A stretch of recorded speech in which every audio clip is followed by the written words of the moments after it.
सरसों की फसल में पहली सिंचाई करने के कितने दिन बाद में दूसरी सिंचाई करनी चाहिए? दूसरी सिंचाई के समय कौन-कौन से फर्टिलाइज़र हमें उपयोग में लेने चाहिए? सरसों में फूल से फलियाँ बनते समय कौन-कौन सी सावधानियाँ हमको रखनी चाहिए? सरसों में दूसरी सिंचाई का समय निश्चित नहीं होता है। ये आपके खेत की मिट्टी के ऊपर निर्भर करता है कि आपके खेत की मिट्टी किस प्रकार की है। जब तक आपके खेत की मिट्टी की ऊपर की सतह सूख ना जाए, तब तक आप दूसरी सिंचाई ना करें। अगर आपके खेत की मिट्टी रेतीली है और आपने पहली सिंचाई बुआई के 30 दिन बाद में की है, तो दूसरी सिंचाई आपको बुआई के 60 से 65 दिन के बीच में करनी है। अब बात करते हैं हम दूसरी सिंचाई के टाइम पे फर्टिलाइज़र का उपयोग करना चाहिए या नहीं करना चाहिए। जिन किसानों ने सरसों की बुआई के टाइम पे बिसल डोज में डीएपी, सिंगल सुपर फास्फेट लिया है एवं पहली सिंचाई में यूरिया, सल्फर का उपयोग किया है और अपनी पहली सिंचाई की है, तो आपकी जो फसल है वो एकदम हेल्दी होगी जिस तरीके से हमारी फसल है। तो अब दूसरी सिंचाई में हमको किसी भी प्रकार के फर्टिलाइज़र का उपयोग नहीं करना है। दूसरी सिंचाई के बाद में हम करेंगे किसान भाइयों 05234 का स्प्रे।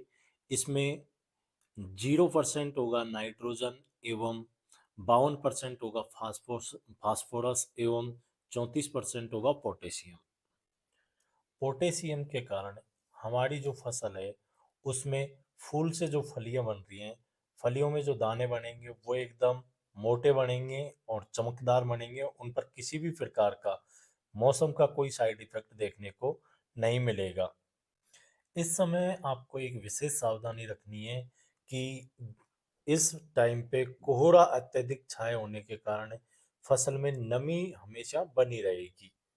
अत्यधिक नमी के कारण हमारी जो फसल में सबसे बड़ी समस्या देखने को मिलेगी वो मिलेगी फंगस की।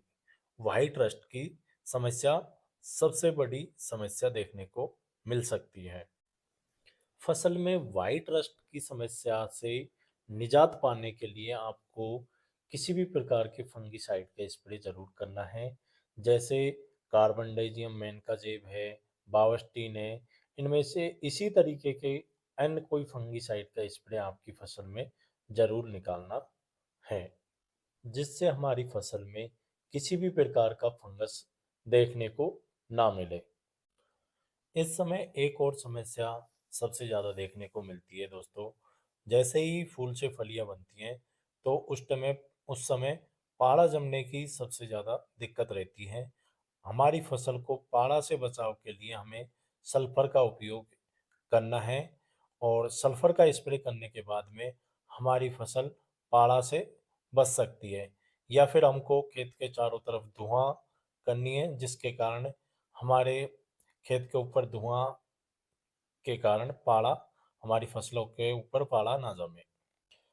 अगर किसान भाइयों आप टाइम रहते आपकी फसल सरसों की फसल में ये कार्य कर लेते हो तो आपकी जो सरसों की फसल है वो एकदम बहुत ही अच्छी पैदावार होगी और तेल की मात्रा भी उसमें बहुत ही शानदार रहेगी।